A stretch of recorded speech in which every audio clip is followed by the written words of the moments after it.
This is the Balanced Growth Show with Dr. Travis Perry, helping successful business professionals like you achieve balance in their lives. Welcome to another episode of the Balanced Growth Show. I am your host, Dr. Travis Perry. Today we have a special guest, Mr. Zac Larson. Zac is a founding partner and wealth advisor of IntentGen Financial Partners, where he helps empower people to make intentional financial decisions so they can live with greater purpose.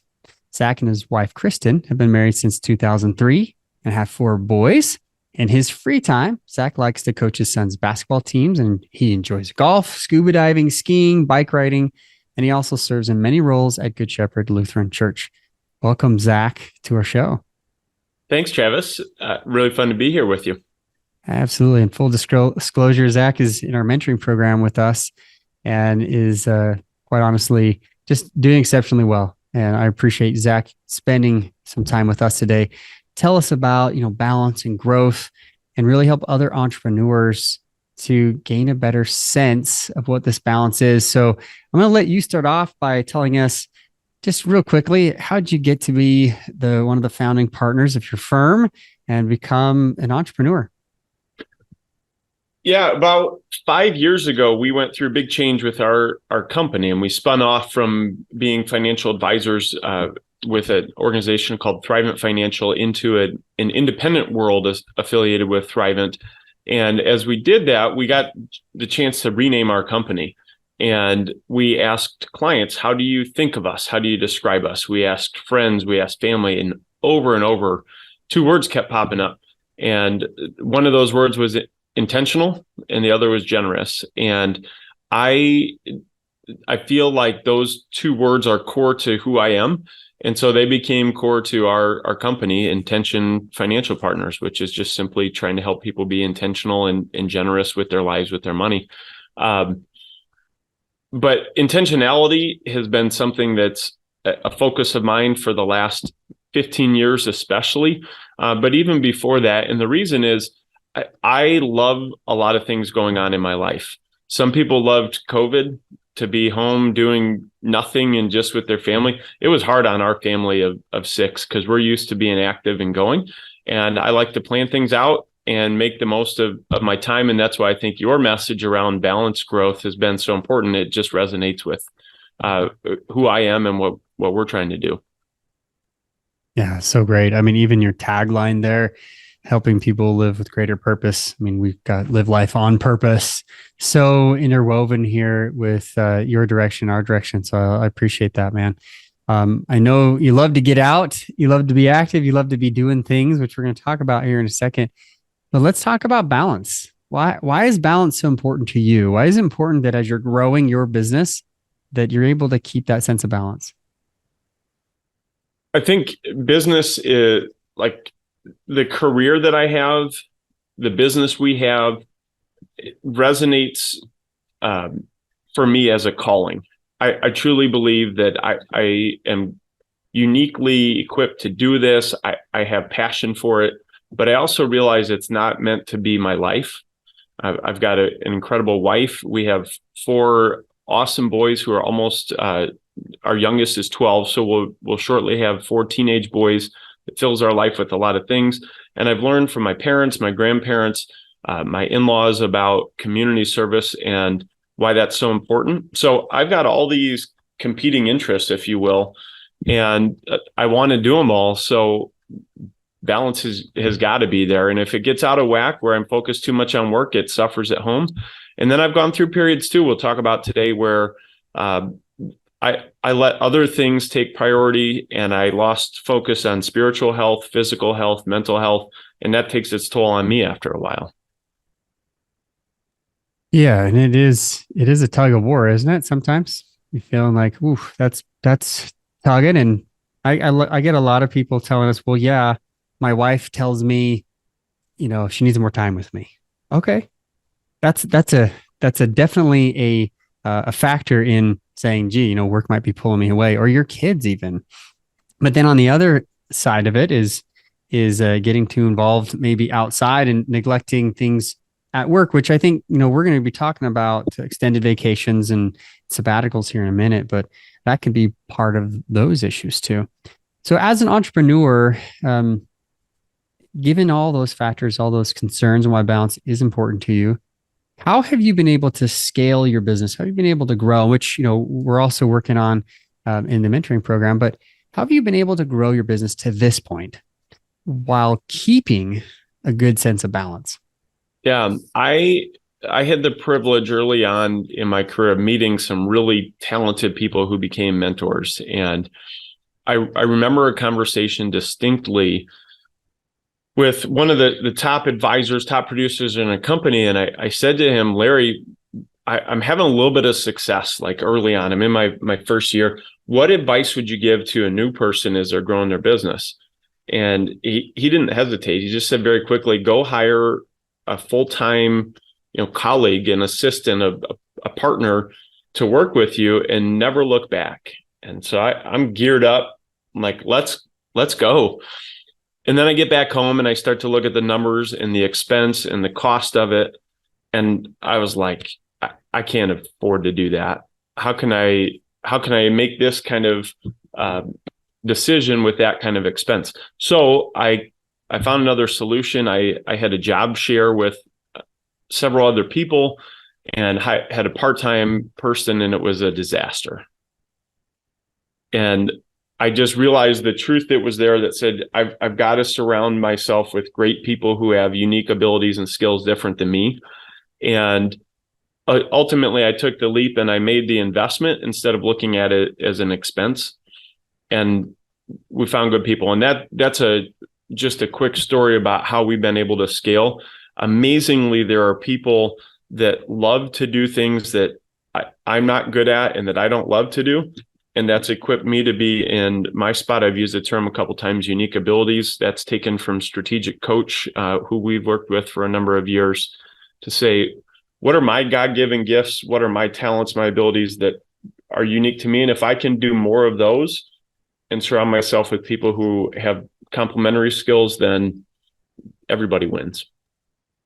Yeah, absolutely. Everybody does win, because if there's something you don't like doing or not very good at doing, we tend to push it off. Mm-hmm. We tend to not be excited about doing it. Therefore, we say, yeah, we can do that, knowing that, we're probably not going to get to it for a while until it's really needed at the last moment. Then we cram, just like we did our homework and those tests, right, that we studied for.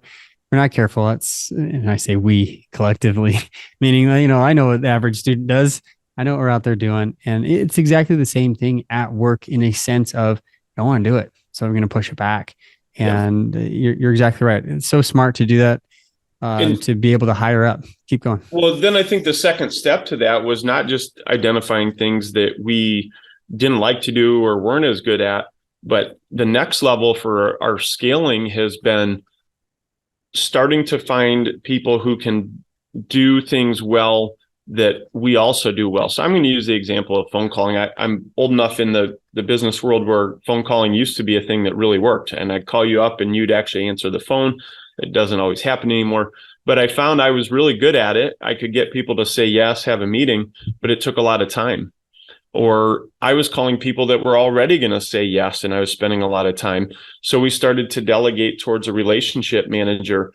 I'm really good at putting the nuts and bolts of a plan together, but we started delegating that to say, even some of our unique abilities or things we're great at, there's other people who can do them really well. And it keeps putting us in a spot where we can drive the most impact, provide the most value into our company.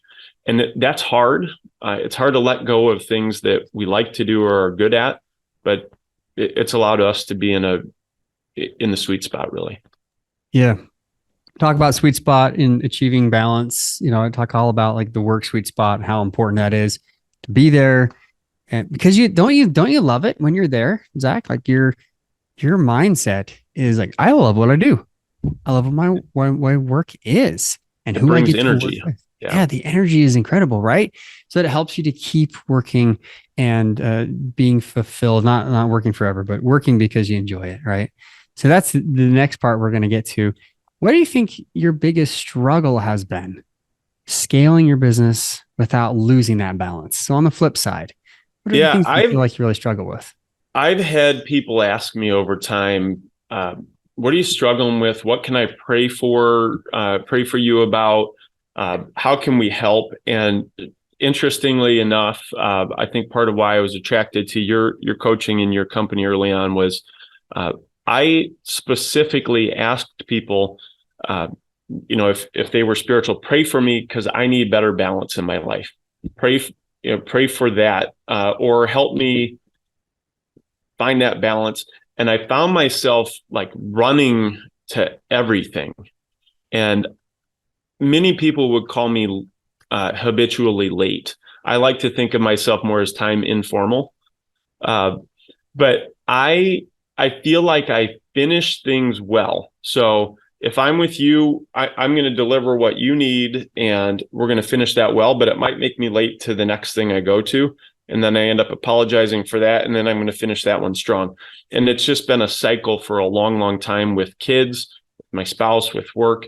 I struggle with that time formality of being on time, of delivering what people need or what I think they want from me. So I want to do things well. And then that leads to sometimes being overcommitted. A lot of people see that as a weakness. It's interesting. And I'm not saying this because I'm like that too, because I am. Okay. Full disclosure on that. But they've actually done studies, people who are late to things. And it's not because they don't care about other people. And it's not because they're trying to put other people on. It's because they care so much. It's because they care so much about the people that they're with, they have a hard time leaving.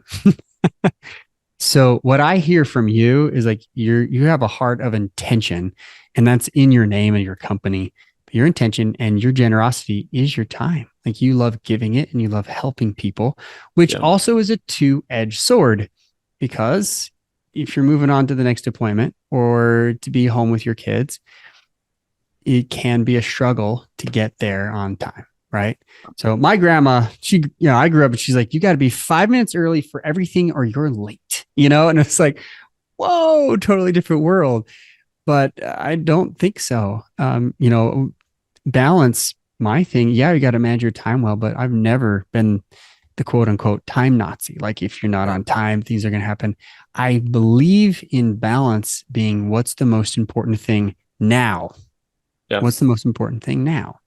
And what I get from you is actually, I think is more of a strength, Zac, is that you're intentionally present and on purpose with what you're doing. The hard part is detaching because you love people, right? Am I wrong? Yeah, absolutely. It is hard to detach. And then it is sometimes also hard to be present because I'm thinking of what do I have next? I make it home when our kids were young in the evening to play, but there was still some leftover work to get done. And then I'm serving on a board and I've got these things to do, or I'm coaching a practice and then I'm responding to texts on, other things that are going on. Yeah. Yeah. And that I find this a lot with entrepreneurs is that we feel those roles because you care about everyone. It's the idea, well, I'm going to try to do my best to help everybody at the same time. What's hard is those boundaries, setting those boundaries and saying no to certain people at certain times, not because you don't love them, but because you do, because you want to show up and be present. So let's talk about this in a different form and fashion. Let's talk about your experience in extended vacation, sabbatical type settings. Why don't you take it from here? Why did you decide to do extended vacation sabbatical? Thanks. If I can, I want to backtrack just a little to kind of maybe meet some people where they are. The idea of an extended vacation is just so foreign to a lot of people because we're on the treadmill as business owners, as entrepreneurs, as leaders. Like there's always stuff to do. So backtracking a number of years, my partner Corey and I started utilizing strategic coach. And one of their concepts on time management is having a buffer day, a focus day, and a free day. And I think that vernacular is kind of out there, but a free day is essentially like you are checked out from work, and it's a cool concept. But it's hard to do. A lot of people, they equated it once to like a drug addict. I don't know if that's the best analogy, but like you want to stop, you pull away, and then you are messed up for that day because you're so used to being connected. So we worked through that. We actually got to a pretty healthy place where we would schedule free days for 2-3 days at a time. And then it became like, oh, we could help grow our team and delegate responsibilities, and we could have a week off. But the cycle usually looked like a surge of activity, scramble, scramble, scramble. My wife and I packing at 2 a.m. the night before we left, and then me yelling at kids to get their stuff together so we can get out the door, the next morning on vacation. And then go have some fun. And then by the end of it, like jumping right back on the treadmill of life and work. And I just say that in full disclosure because I feel like a lot of us probably have been there or are there. And in the spirit of all that, I was incredibly blessed. Like we got to take some wonderful trips, my wife and I, some family ones, some trips with friends. I did golf trips, bike trips. So I've had good vacation times away, and we were able to start to put boundaries where we got free days. But it still was often a treadmill of like jump off it, try to take a breather, and then jump right back on. Can you relate to that at all? Or I'm guessing you work with people all the time that are like that.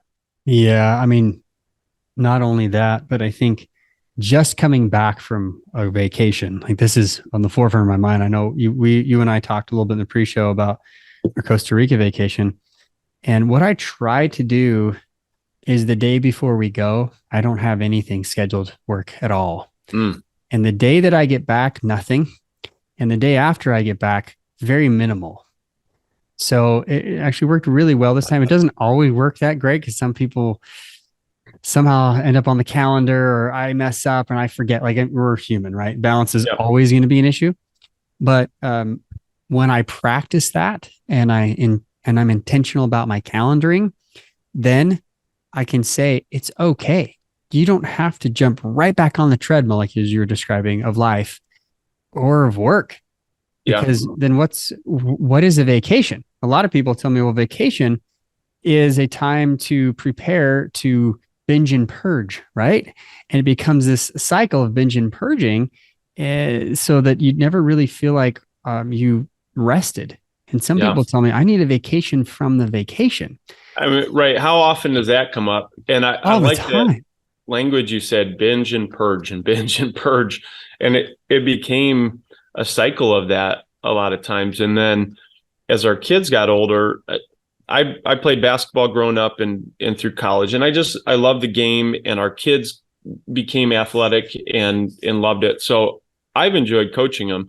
But there was a period of time where I think kindergarten, second, fourth, sixth grade, that kind of stretch, I was coaching literally every night of the week. And then all weekend long, we had games. And so it was work to that, to squeeze in church, to leadership stuff. It was a lot of binging. And then like, oh my gosh, I need a break before I collapse. Right. So I think we've gotten better at that in our buffer days at work to put some time in there. I love your concept of before and after vacations. I think we could improve on that. And then last year, it got to a point where I said, I've got to execute on this dream that I'd had for a long time. And that dream was to take an extended break. And I come from a faith tradition where the word Sabbath is used, a weekly break.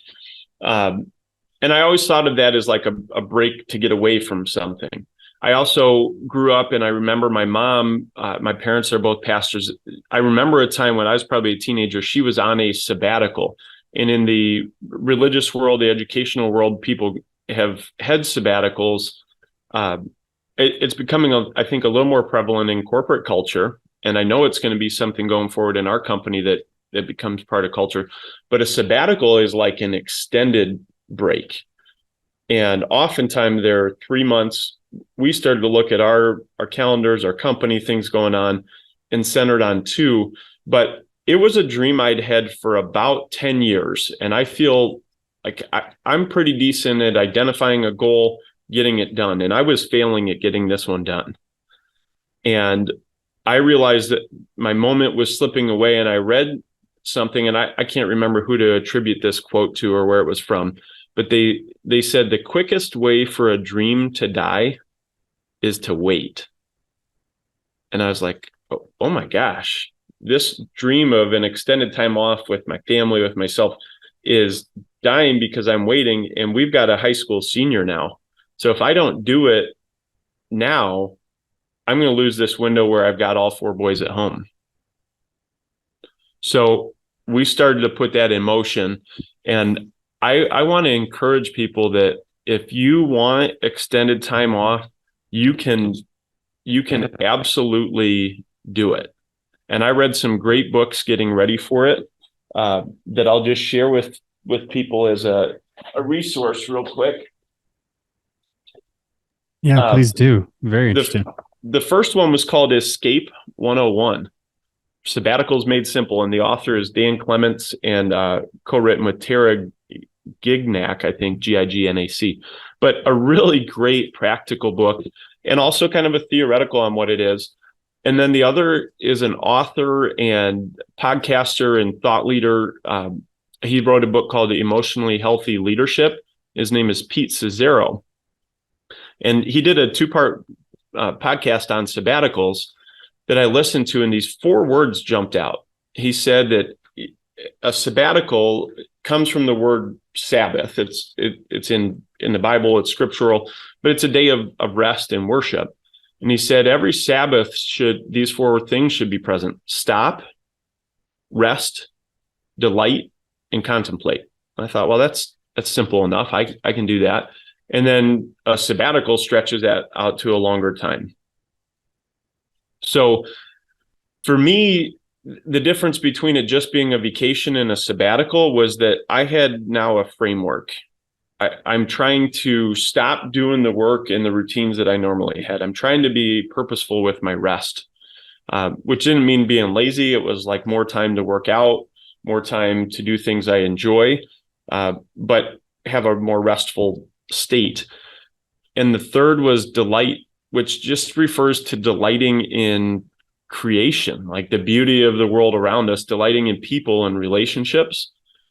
And then finally contemplate, which is a fun part of it, to say, am I doing what I'm called to do? Am I doing the things that I want to for myself, for my family, for my business?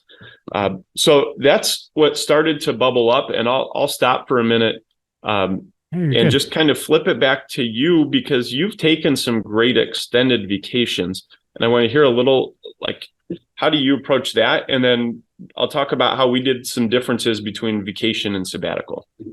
Yeah, I appreciate you bringing this up, because it's been interesting, because in our faith, we've been really focused on trying to make the Sabbath a delight. I think we're good with the rest part. It's a day of rest, but delight in it. I think that could be the same for taking time away from your business. And that whole binge and purge idea, being a workaholic, like, it is a, DSM-5 classified, addiction. And I think the binge and purging, it can help people to realize that I'm stuck in this cycle. But an extended vacation, what I've found, we've taken up to about 32 days off, whether that's a sabbatical or extended vacation, I don't know. But I know that when we did the first week, it's like, oh, is the business doing okay? Is everybody all right? Is my team, handling things? How are my clients doing? And second week, it was like, man, I really like this. Starting to kind of hunker in and feel like, yes, this is so good to be away. It's so cleansing for me. Right. Third week, I'm like, I think I could do this more often. Right. And like, this is so great. By the fourth week, I'm starting to feel like, okay, yeah, I need to incorporate this. Not only incorporate this, this is going to be something that I request and suggest of my clients to really consider how they take more breaks. And it was about that same time this last year. It was in July. We took all of July off and several days in August, where my wife and I were actually taking the whole family. We did this crazy thing with our church, and we spent 2 weeks. But then we took 2 weeks getting kind of there and back, and we just took a whole vacation out, made a whole vacation out of it. And that does change the mind. It is very much a cleanse, Right. per se. And what I love about vacations, and I talk about this, I even posted about this today. Well, this isn't going to air today. I posted about it today live, was that on LinkedIn, how much I enjoyed just the disconnect and the feeling of having a vacation and then kind of warming back up to work instead of just like jumping into stuff and getting stuff going, kind of warm up and cool down per se before you leave on vacation. That has really allowed me to feel like work is intentional, to use your word. But then it's also worth it. Like it's a break. How I'm not how working well on the did you vacation. do on an extended vacation to Yeah. actually not check email and really disconnect like that? So that was something that I set up before, where we had my several team members who were taking the brunt and the load of everything. And I think that's probably where I think a lot of business owners struggle with is, wow, if I take extended vacation, if I do this thing, it's really long, how will my business be? I've interviewed a lot of business owners who have done this. One recently, Bill Keane, mentioned this on one of our podcast interviews, and he said his team wants him to go on more vacations. Not that because they don't like him, they like him, they love him.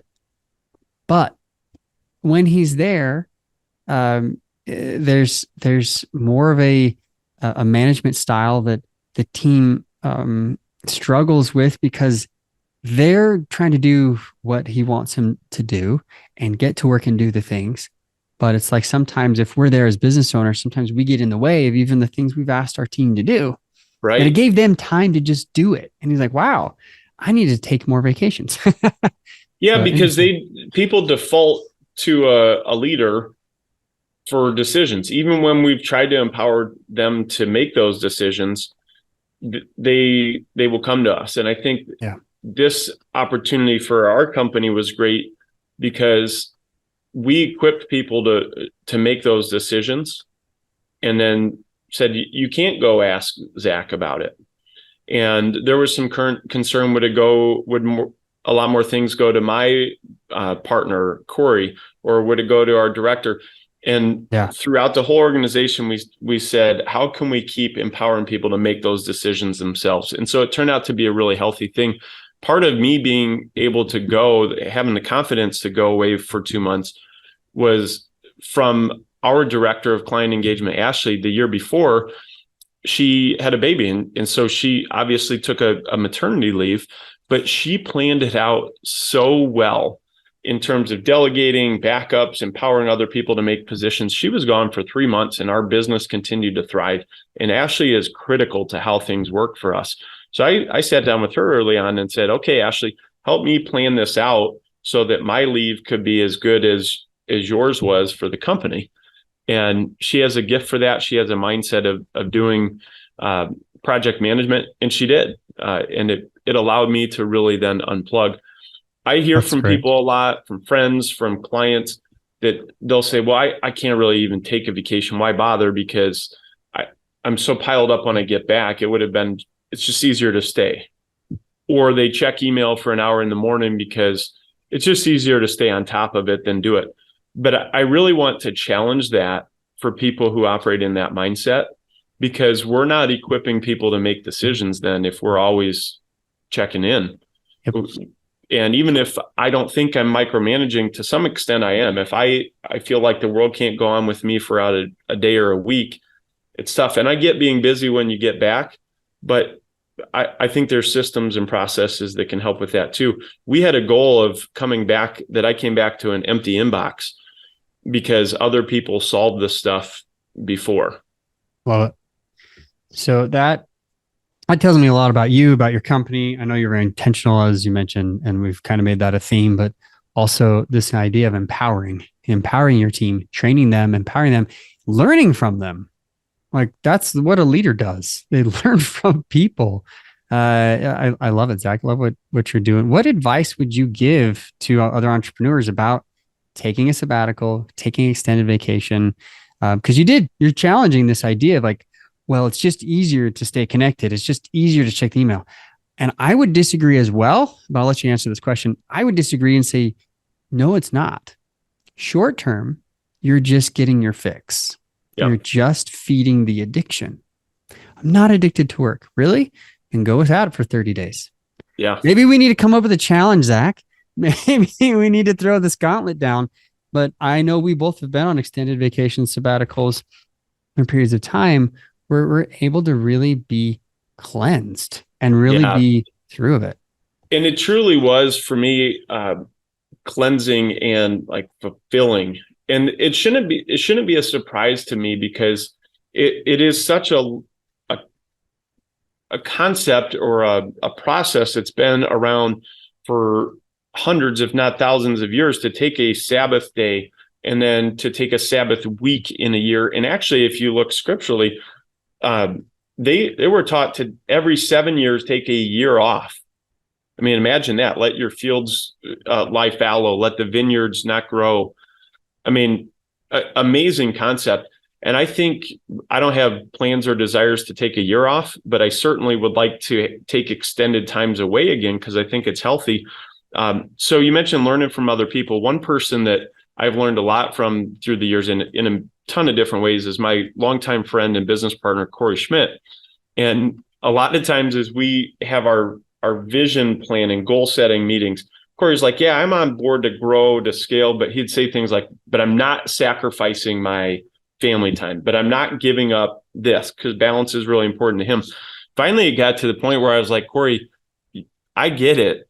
We're not going to sacrifice this, but you got to stop saying that to our leadership team. Like, we can just say, we're going to scale this, we're going to grow this, and it's a given that we're not going to sacrifice it because that's not what we are. Our first core value is live intentionally, and that busy is not an excuse. There is enough time for everything. So as we talked through that, we then said, okay, how do we start to structure this time away to really be time away? And we planned leading up to it, and we put systems in place to empower other people to make those decisions. And then he said to me, you got to really be gone. And that first week was kind of hard because I was like, I'm ready to get back. And then just your progression, very similar. I think the difference of a sabbatical for me it wasn't designed to always be on the move away vacation. I had time at home and I did normal things that I don't normally get to do, like back to school shopping or just take a kid out to lunch randomly or take him to a doctor's appointment.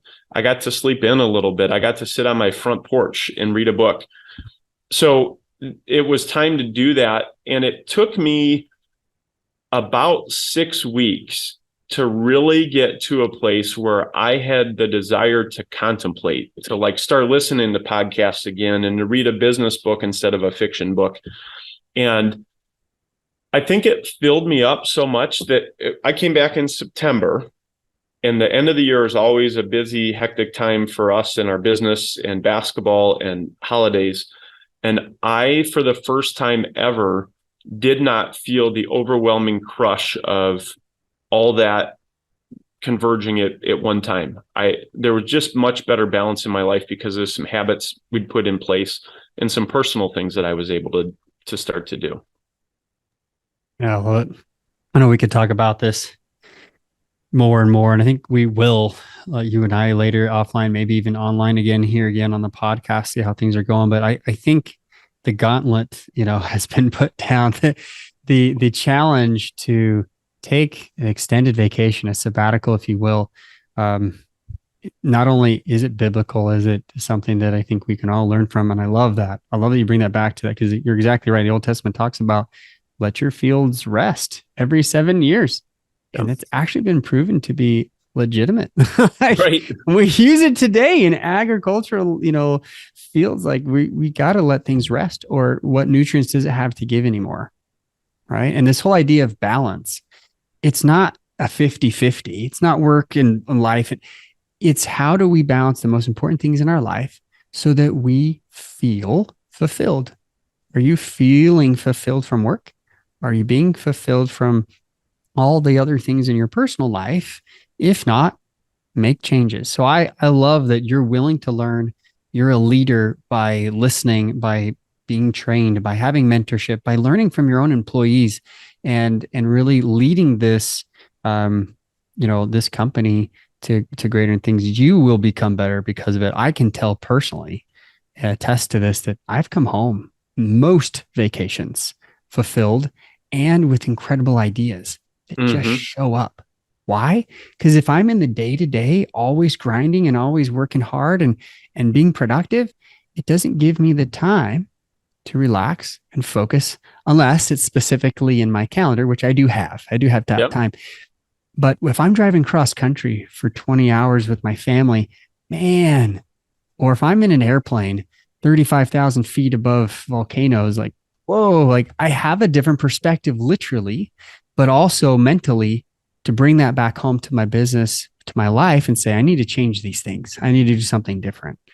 So I love it. In fact, my wife on our way home from our last vacation turned to me and said, she had these notes pulled up. She's like, this is what you told me after that 32-day vacation.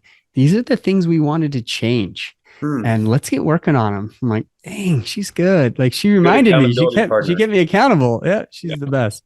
So I appreciate you, Zac. I'm grateful that you're able to be on this podcast today. Not only because you're a great client, but because you're a good dude and you're a great example of leader. And people need this. We need balanced leadership. If we're going to change the world, this is what we do. And I appreciate your voice out there. Any last thoughts or things you'd like to mention to the audience here today? I like the challenge that you put out there, that your language of the gauntlet has been laid. I am not challenging people to take more time off. I am challenging people to take time away and empower others to run the business. So when we talk about scaling, my main takeaway from this 2 months of rest and delight and contemplating was that if we're going to scale our business, if we're going to grow it to the vision we have of empowering thousands of people to live intentionally, it's not going to happen by me doing more. It's going to happen by me doing things differently and empowering others on our team to do more things, and not just more in terms of intensity, but different ways of doing things. And the sabbatical is just a first step in that process. Amazingly, one of the first things my team said when I came back is, you should have taken more time. And I was like, why didn't you tell me this a week ago? I would have stayed home. But the reality of that was, they said it took about a month for everyone to kind of catch up after I was gone. And then they started to get into some projects and thinking about different ways to do things and make some decisions. And then they were immediately starting to get ready for me to come back. And so that was like, okay, challenge accepted for me. I can start to think about being gone longer if that's going to help you guys. That's great. Again, it's a very similar conversation I had with Bill Keane about, wow, it's great to have you back, but it was nice when you were gone because we could get these things done, the projects and things we set aside to do. What a cool concept. And I love it. Yeah. It's not a challenge of taking time off. It's time away. Yeah. It's time disconnected. You are taking time to go to things rather than to get like away from your work. Yeah. And that's a wonderful gift to yourself, to your family, to your business, to take time to go do those other things. Beautiful. Thank you, Zac. Thank you for being here. Thanks for your time, your generosity, giving back to this world of business community. And you guys, if you've loved this, you loved our conversation, you love being a fly on the wall, please like, share, comment, subscribe. There may be someone out there who needs to hear this message. Send it to them. Let us know how we're doing with that. And follow up with us on letting us know how you're doing with time away, disconnected. Thanks again, Zac, and all you listeners that make this happen. We love this show. We love this podcast. Remember, live life on purpose, or as they say in Costa Rica, pura vida. Till next time. Thanks, guys.